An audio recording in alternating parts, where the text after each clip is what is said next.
आज आपको एक कहानी सुनाती हूँ। एक वजीर था और एक फकीर था। दोनों की बहुत बनती थी। वजीर तिकड़म भिड़ाने और फकीर गिड़गिड़ाने में पारंगत था। राजा भोला भाला साधु इंसान था। प्रजा पे मेहरबान था। बोलता कुछ नहीं था, पर काम सारे करता था। देश के लोग गूंगा बोलते थे उसे, लेकिन दूसरे देश के लोग इज्जत बड़ी करते थे। वजीर को राजा बनना था और फकीर को विदेश घूमना था। क्या तिकड़म लगाई जाए, कैसे राजा की कुर्सी हथियाई जाए। राज्य में बवंडर मचा दो, प्रजा को भड़का दो। लोग राजा को सड़क पे ले आएंगे। हम देश के तारणहार बनकर देश को राजा से बचाएंगे। युक्ति काम आ गई। भोली प्रजा भेड़िए के चंगुल में आ गई। वजीर बहुत शातिर था। सोचा राजा बना तो एक दिन हो सकता है मैं भी सड़क पे घसीटा जाऊं। पर्दे के पीछे रहता हूँ, फकीर को आगे लेकर आऊं। फकीर छपासगिरी का रोगी था, बढ़िया खाने का शौकीन था, विदेश भ्रमण को लालायित था, महल में रहने को उत्तेजित था। वजीर ने फकीर को राजा बना दिया। एक गधे को शेर का मुखौटा पहना दिया। प्रजा नए राजा को देख मंगल गीत गाने लगी। फकीर को राजाशाही भाने लगी। प्रासाद में राजा का भव्य स्वागत हुआ। फकीर को अपनी ताकत का अंदाजा हुआ। फकीर वजीर से बोला, जनता पागल है, सही आदमी को गद्दी से उतार दिया और मेरे जैसे फकीर को तख्तोताज दे दिया। मेरा क्या है, मैं तो झोला लेकर निकल जाऊंगा। जनता के पैसे से मैं ऐश मनाऊंगा। वजीर बोला, जनता बस रोटी कपड़ा मकान समझती है, तुम यही गाते रहना। ज़्यादा कुछ बोले तो धर्म का राग अलापते रहना। तुम्हारी ऐश में कोई कमी नहीं आएगी। जनता का क्या है, पिसती आई है पिसती जाएगी। हम धीरे धीरे इनको गूंगा बहरा और अंधा कर देंगे। कोई बोलेगा तो उसको डंडा कर देंगे। धीरे धीरे सब शांत हो जाएंगे। हल्ला करेंगे तो जेल भिजवाएंगे। डरपोक कौम है, एक को पीटेंगे तो बाकी सब डर जाएंगे। धर्म की आग ऐसी लगाएंगे कि आपस में ही लड़कर मर जाएंगे। रोजी रोटी को इतना तरसाएंगे कि जीने को भी भली किस्मत पाएंगे। किसानों को खेत, जवानों को क्षेत्र, छात्रों को शिक्षा, युवकों को रोजगार से भटकाएंगे। नाले से गैस, तेल से पकोड़े और आलू से सोना बनवाएंगे। राडार को बादलों में छिपवाएंगे, लोगों से कांवड़ उठवाएंगे। घंटा थाली बजवा के उत्सव मनवाएंगे, पागलों के सिर पे सींग उगवाएंगे। कोई आपदा आएगी तो पिछवाड़ा दिखाएंगे, श्रेय लेने सबसे पहले पहुंच जाएंगे। मंदिर, पुल, सुरंग, रेल सबका उद्घाटन के लिए हमेशा तैयार रहना और ढह जाए तो किनारा कर लेना। जमीन खोद के इतिहास खुदवाएंगे, सत्य लिखवाने वालों को जमीन में दफनाएंगे। पूंजीपति अपने सारे यार हैं, उनके व्यापार अपने स्वर्ग के द्वार हैं। तुम चिंता ना करो, बस अपनी बत्ती सी दिखाते रहना। अगर कोई अपना दुख दिखाए तो उससे पहले तुम दहाड़े मार के रो देना, फिर कभी कोई तुमको परेशान नहीं करेगा। फकीर जनता का दर्द साझा करता है, यही कहेगा। कोरोना में जनता का दर्द साझा कर दिया, दोनों ने जनता को आधा कर दिया। जितने कम होंगे उतने ही अच्छे हैं। 140 करोड़ में से तो आधे तो बच्चे हैं। पहले से गुरु ज्ञान दो, भक्त बनाने हैं तो मंदिर बनाओ, स्कूल छोड़ो, घंटा पकड़ा दो। फकीर की अय्याशी बढ़ने लगी, उसकी सारी दबी ख्वाहिशें उछलने लगी। उसको भी वजीर के जैसे शातिर बनना था। उसको भी इतिहास में स्वर्ण अक्षरों में छपना था। फरमान जारी किया कि नोट पुराने हो गए हैं, बदली करेंगे। तुम लोगों ने काले कर दिए, हम गोरे करेंगे। सबसे नोट हड़प कर उसने अपने व्यापारी दोस्तों को दे दिए और जनता को लाइन में लगाकर पिछवाड़े पे डंडे रसीद किए। जनता को डंडे भी अमृत जैसे लगे जब चूरन वाले नोट गिन गिर कर बेले। फकीर का जब भी जी मिचलाता, वो उल्टी करने 8 बजे टीवी पे आ जाता। घंटों घंटों वो जनता को अपनी मन की बात सुनाता और जनता को राजा के सुख में संतोष आ जाता। राजा सुखी है तो प्रजा भी सुखी है। नई रीत चालू हो गई। राजा की माँ पूरे देश की माँ हो गई। एक दिन फकीर को महल में आराम नहीं आया। फरमान जारी हुआ, तोड़कर नया महल बनवाया। राजा के भ्रमण का वाहन पुराना था, फकीर को अपने लिए नया मंगवाना था।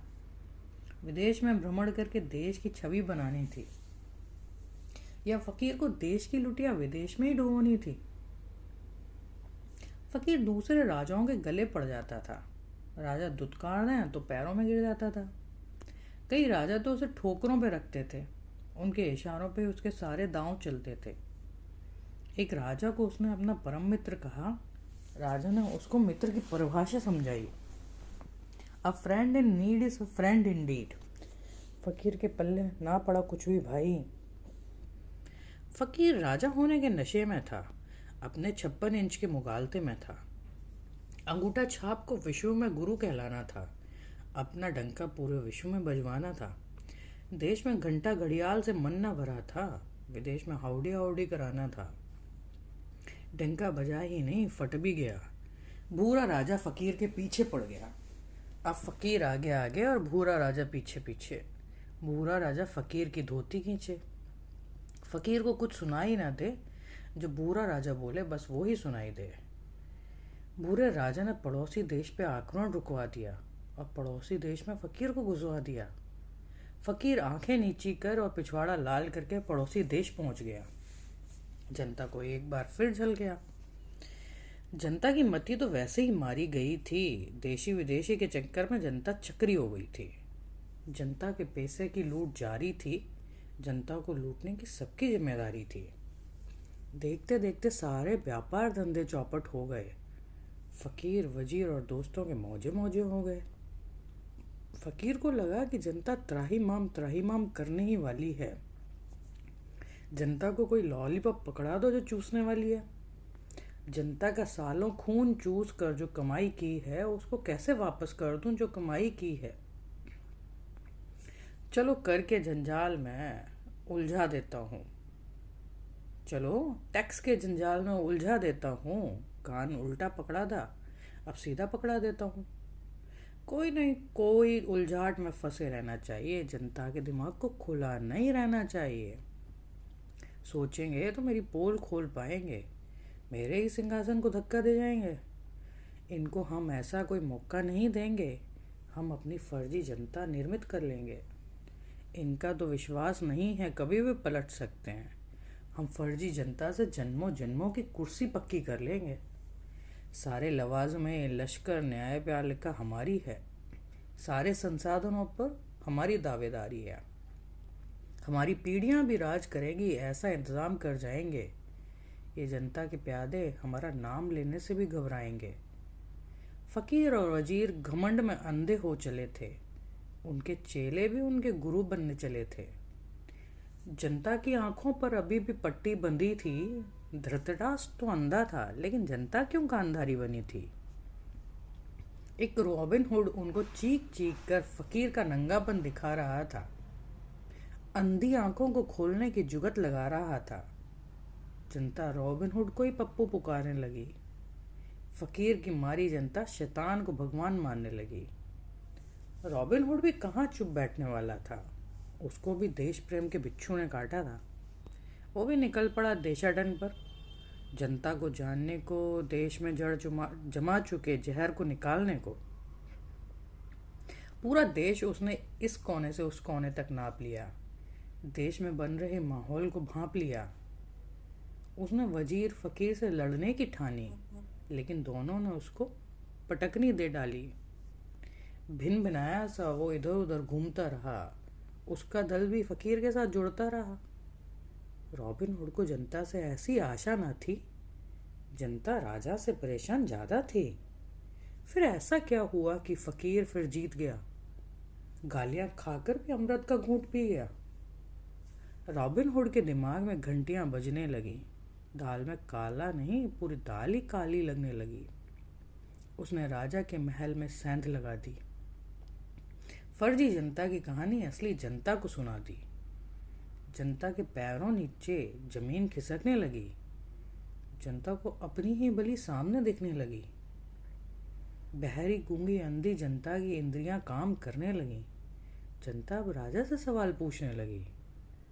राजा को जवाब देने की आदत नहीं थी, अपने चाटकारों को भुड़कवाने की लत थी। जब देखो राजा की बड़ाई के कसीदे पढ़े जाते थे, पूरे देश में राजा के चित्तर चिपकाए जाते थे। राजा की हसरत नोट पर चिपकने की भी थी। राशन की थैली में चिपका राजा नोट पर चिपकने से रह गया। जनता ने एक दिन राजा को उसके मंत्री संतरी सहित चौराहे पे चिपका दिया, उसी चौराहे पे जहां उसने प्रजा से 50 दिन मांगे थे, केवल 50 दिन।